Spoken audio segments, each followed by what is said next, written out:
अब हम आते हैं चैप्टर नंबर 8 प्रोड्यूसर्स इक्विलिब्रियम, जो कि माइक्रो इकोनॉमिक्स की संदीप गर्ग की बुक से रेफरेंस से पढ़ाया जा रहा है। अब इंट्रोडक्शन पे आते हैं, तो ये हम प्रॉफिट जानेंगे, प्रॉफिट क्या आता है, प्रोड्यूसर्स इक्विलिब्रियम क्या होता है और क्या हम अप्रोच करते हैं। सबसे पहले होता है कि एक प्रोड्यूसर के नज़रिए से हम देखेंगे। पहले हमने पढ़ा था consumer equilibrium, now we will learn कि प्रोड्यूसर कब इक्विलिब्रियम यानी प्रोड्यूसर कब एक सेटिस्फैक्शन पॉइंट पे पहुंच जाता है। तो क्या लगता है प्रोड्यूसर मैक्सिमम सेटिस्फैक्शन कब फील करेगा? जब उसे मैक्सिमम प्रॉफिट होएगा। अब आप कोई चीज़ बेच रहे हो, जब ज़्यादा से ज़्यादा प्रॉफिट होगा only then you will feel the maximum satisfaction. तो ये होता है प्रोड्यूसर की थिंकिंग। तो मीनिंग ऑफ प्रॉफिट, प्रॉफिट क्या होता है? द एक्सेस ऑफ रिसीप्ट, यानी जो आपने कमाया उससे कॉस्ट को माइनस कर दिया, तो जब आपको जो एंड में मिला उसे प्रॉफिट बोलते हैं, यानी जो आपको फ़ायदा हुआ किसी चीज़ को बेचने पर। ठीक है, फॉर एग्ज़ाम्पल अगर आपने कोई मूवी बनाई 10 करोड़ की, उसमें मतलब आपने कोई मूवी बनाई जिसमें आपको लगा 7 करोड़ रुपए, तो वो मूवी चली और लोगों ने देखा, फिर एट द एंड आपने उस मूवी से कमाया 10 करोड़। तो जब आप मूवी को बनाने के पैसे घटाएंगे वो 7 करोड़, तो आपके पास कितना बचता है? 3 करोड़। वो फ़ायदा है, वो प्रॉफिट है आपका। अब प्रोड्यूसर्स इक्विलिब्रियम वो होता है कि जब प्राइस और मतलब प्रोड्यूसर जो है उसको मैक्सिमम सेटिस्फैक्शन, मैक्सिमम प्रॉफिट मिले, तब ही जो है उसको वो इक्विलिब्रियम पे आता है। और अगर आप उससे ज़्यादा कुछ बनाओगे तो फिर आपका जो है प्रॉफिट घटने लग जाएगा। यानी कि एक मैक्सिमम पॉइंट कि भाई इतना हम स्पेंड करेंगे। जैसे कि मैंने 10 रुपए की कोई चॉकलेट बनाई लेट से, तो अगर मेरे को 10 रुपए से कम का सामान आ रहा है जब तक, तो मैं 10 रुपए की चॉकलेट बनाऊंगी। जब 10 रुपए के इक्वल मेरा 10 रुपए आ जाएगा कि मेरी चॉकलेट को बनाने वाला सामान भी 10 रुपए ही आ रहा है और मैं बेच भी 10 रुपए ही रही हूँ, तो फिर मैं इक्विलिब्रियम वाली स्टेट पे आ जाऊँगी कि बस भाई बस, अब इतना प्रॉफिट काफ़ी है, वहाँ पे मैं रुक जाऊँगी। तो वो मेरा इक्विलिब्रियम वाला स्टेट हो जाएगा। और अगर अगर मेरा जो बनाने का कॉस्ट है चॉकलेट का वो हो गया 13 रुपीज़, तो मैं 13 रुपीज़ बनाने का कॉस्ट लग रहा है और मैं 10 रुपीज़ में बेचूंगी, तो फिर तो मेरा लॉस होने लग जाएगा, है ना।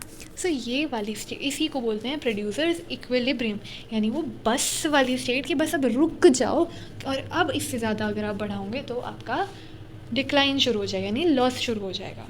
ठीक है, तो इसको पढ़ने के दो तरीके होते हैं। एक है कि जब हम टोटल रेवेन्यू में से टोटल कॉस्ट को माइनस करते हैं, और दूसरा है जब हम मार्जिनल रेवेन्यू में से मार्जिनल कॉस्ट को करते हैं। हमारे सिलेबस में इस बार है मार्जिनल रेवेन्यू को, जब हम मार्जिनल कॉस्ट यानी सेकेंड वाला जो है उसको पढ़ेंगे।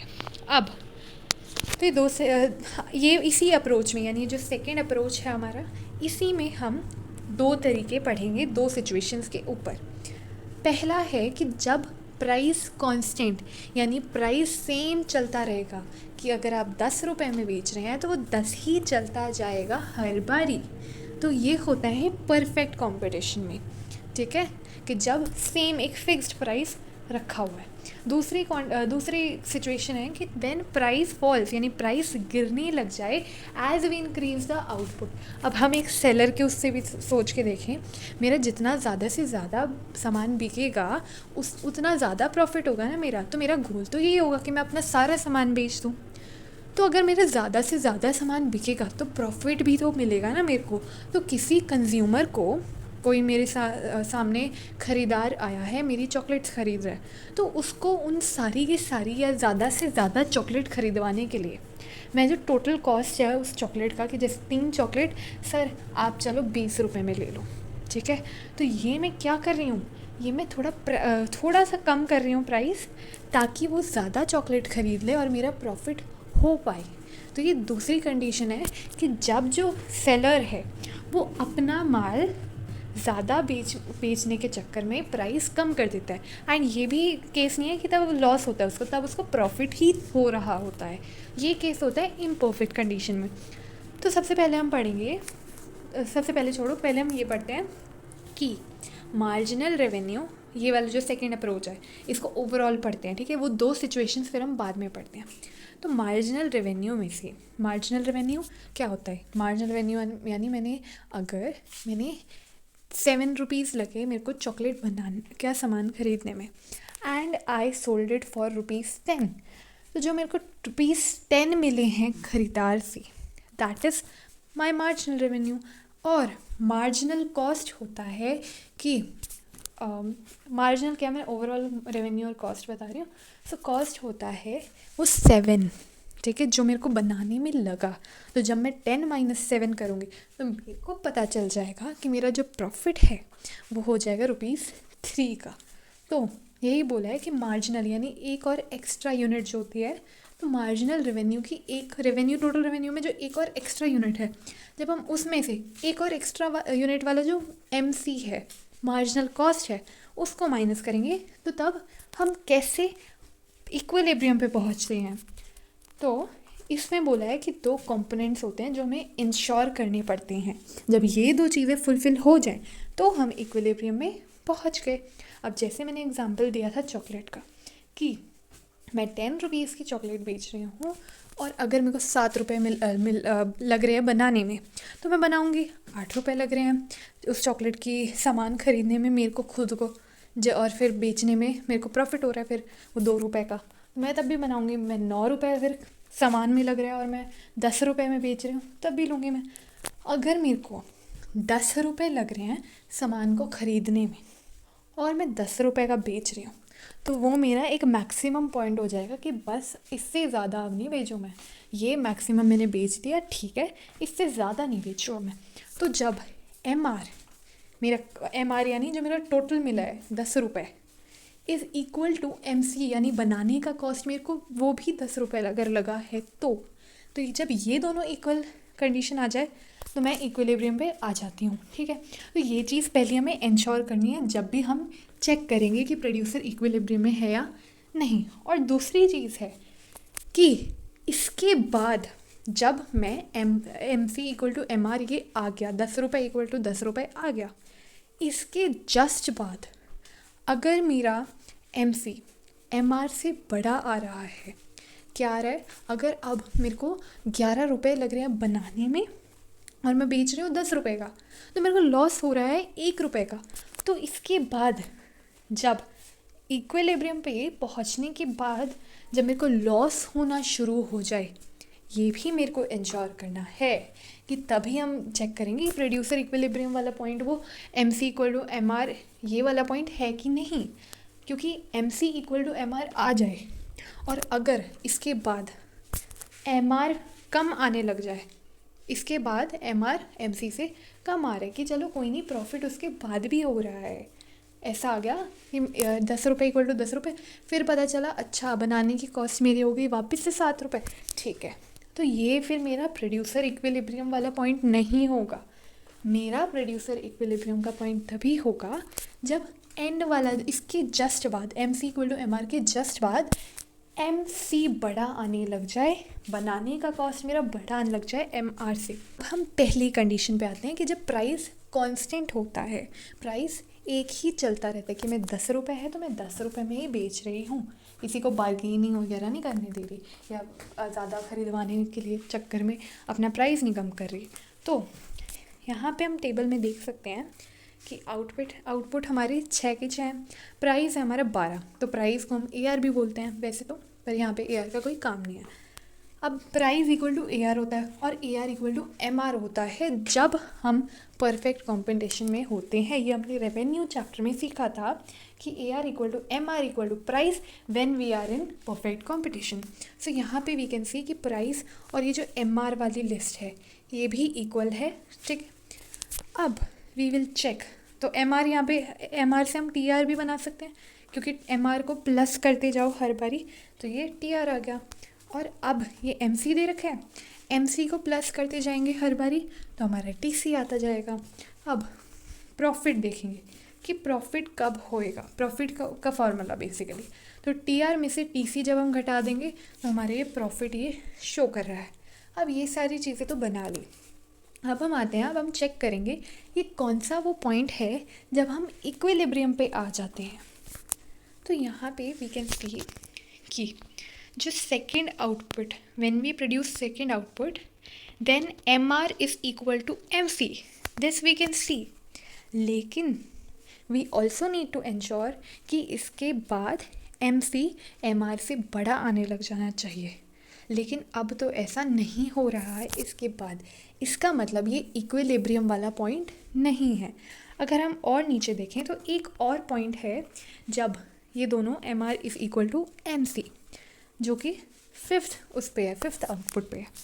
इसके बाद हमें इंश्योर करना है कि MC MR से बड़ा आए, and yes we can see कि ये बड़ा आ रहा है, तो वी कैन कंक्लूड कि हाँ, इस पॉइंट पे ये हमारा पॉइंट ऑफ इक्विलिब्रियम है, प्रोड्यूसर्स इक्विलिब्रियम है।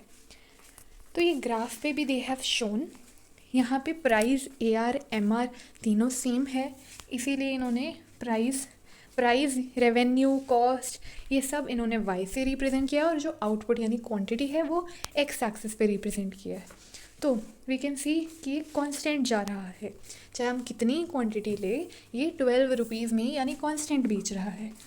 तो अगर ये जो MC है, इफ़ वी ड्रॉ इट, तो हम देख सकते हैं कि पहले ये बढ़ा हुआ है 13, 12, फिर पहले घट रहा है, फिर एकदम से बढ़ने लग जा रहा है। तो और पहले ये बढ़ रहा है, फिर ये पहले ये घट रहा है, फिर ये एकदम से बढ़ने लग जा रहा है। ये हम मैप में, इस ग्राफ में देख सकते हैं। और हमने एक और चीज़ देखी थी कि जो 12 है वो प्राइस के इक्वल जब MC आ रहा है, वो 2 बारी आ रहा है हमारी टेबल पे, जो हम यहाँ पे भी देख सकते हैं कि R पॉइंट पे भी आ रहा है और K पॉइंट पे भी आ रहा है। लेकिन हमारे K पॉइंट वाला ही प्रोड्यूसर्स इक्विलिब्रियम है, क्योंकि इक्वल आने के बाद यहाँ से MC बढ़ रहा है। तो ये हो गया जब परफेक्ट कंपटीशन होता है। तो इसमें हम एक और चीज़ देख सकते हैं कि प्राइस और MC के बीच में क्या रिलेशन है। तो प्राइस और MC इक्विलिब्रियम पे, जब वो इक्विलिब्रियम यानी K वाला जब पॉइंट था, तो प्राइस और MC इक्वल हो जाते हैं, यही रिलेशन है इनका। अब हम आते हैं प्रोड्यूसर्स इक्विलिब्रियम, जब जो कस्टमर को कोई प्रोड्यूसर अपना ज़्यादा प्रॉफिट करवाने के लिए, ज़्यादा माल बिकवाने के लिए उसके लिए थोड़ा सा ना सेल कर देता है कि चलो आप इतने पे ले लो, पर मेरे 3 प्रोडक्ट ले लो, ठीक है, अपना प्रॉफिट करवाने के लिए। तो यहाँ पे भी वही सेम बात है, आउटपुट 5 के 1 है, प्राइस यहाँ पे ऐसे हम देख सकते हैं कि हर आउटपुट के साथ प्राइस कम होता जा रहा है। ऐसे ही जो MR है वो भी कम होता जा रहा है। अब MR से TR निकल जाएगा, MC से TC निकल जाएगा, और प्रॉफिट निकल जाएगा TR माइनस TC से। अब हमें चेक करना है कि इक्विलिब्रियम पे कब आएगा, वो दो कंडीशंस हमें फुलफिल करनी है। तो हम देख सकते हैं कि जो थर्ड यूनिट है, थर्ड आउटपुट को बेचने के बाद हमारा MR is equal to MC। अब इसके बाद वी नीड टू एंश्योर कि MC MR से बड़ा आना चाहिए, and which we can see कि MC MR से इसके बाद बड़ा आ रहा है। तो हमारा पॉइंट ऑफ इक्विलिब्रियम भी हमें पता चल गया इस थर्ड वाला यूनिट। ये ग्राफ में भी रिप्रेजेंटेड है। तो रेवेन्यू, कॉस्ट हमारा Y एक्सिस पे है और क्वांटिटी X एक्सिस पे है। तो यहाँ पे वी कैन सी कि जो MR था, यानी प्राइस बोल दो, प्राइस तो नहीं है वैसे, प्राइस और MR इक्वल नहीं है, लेकिन हम देख सकते हैं कि MR घट रहा है। तो जब MR घट रहा है तो ये ऐसे इन्होंने नीचे की तरफ डाउनवर्ड्स फॉलिंग बनाया है इन्होंने अकॉर्डिंग टू द टेबल। और हम देख सकते हैं कि इसमें अगर मैं पूछूं कि F पॉइंट इक्विलिब्रियम है या E, तो वी कैन क्लियरली सी कि E है, क्योंकि जब F है तो ये जो ग्राफ MC वाली लाइन है, MC का कर्व है, ये गिर रहा है। लेकिन मैंने रीच E पॉइंट, यानी जब price is equal to MC, price बोलो या MR वैसे तो MR वी शुड सी, जब MR is equal to MC, ये वाला पॉइंट हमें इंश्योर हो गया। अब इसके बाद क्या इंश्योर करना था कि MC बड़ा होएगा MR से, और ये हम देख सकते हैं, इसलिए we can conclude that E is the point of equilibrium.